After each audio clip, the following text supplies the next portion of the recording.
So guys, ito na ang ating taste test sa ating kare-kare overloaded sa gulay. Ayan. Puso. Pechay. Ang ating napaka-thick na sauce.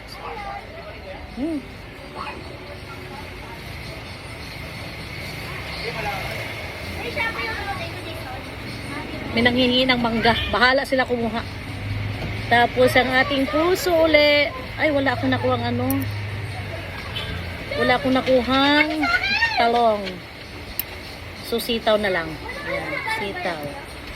Tapos ang ating original self-made na bagoong.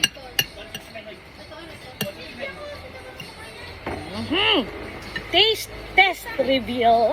Hi guys! Pinilan ako ito. Ano ito?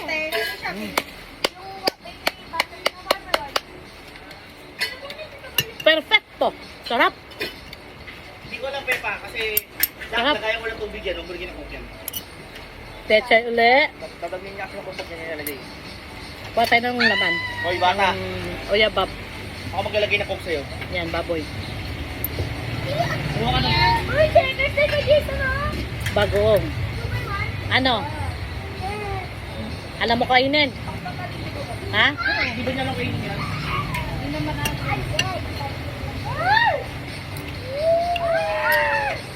Big bite! Tagal na yun, wala yun.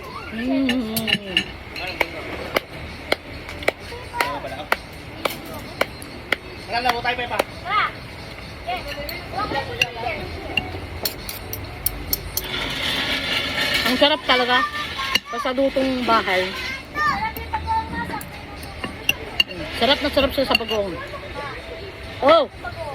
Siyempre, ako pa. Masarap na yung bagoong. Yan. Ang tagal ko pinakuluan sa ano to, mantika. Yun ang sikreto nito guys. Pag nagluto ka ng bagoong, matagal ang pagpakulo mo sa mantika para sobrang lumulutong na sa luto yung hipon. Ay ano, alamang. Yan. Another big bite sa ating kare-kare. Full of gulay. Overload sa gulay.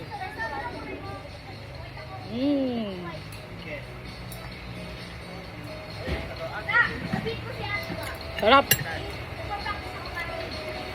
Puso. Puso. Bagoong.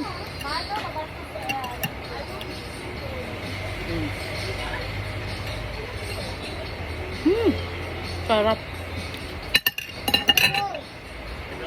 Masarap pagkalutong bahay guys kasi magsawa ka talaga sa gulay.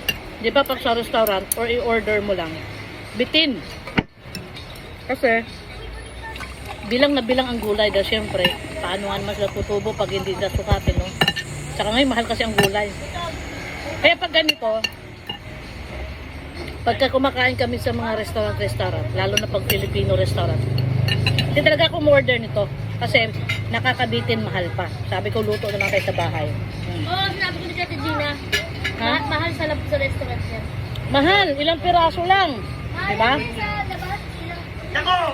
Eh ngayon guys, ang nagastos ko lang sa Ricardo, almost 500 sa mga Ricardo.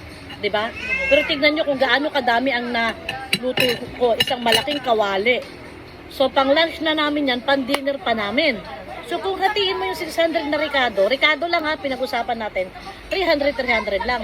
Kasi ang karne naman nilagay namin is almost 2 kilos naman.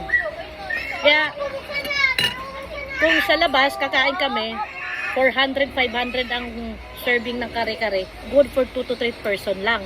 Isamantala kami dito guys, nasa 1 dosena kami guys. Kaya, mas okay pa rin sa amin ang magluto kapag nagkikraving ka naman ng masasarap na pagkain sa restaurant. Iluluto ko na lang. Importante, alam natin paano lutuin. So, last bite sa aking pagpainggit sa inyo, ang ating kare-kare overload sa gulay. Thank you for watching.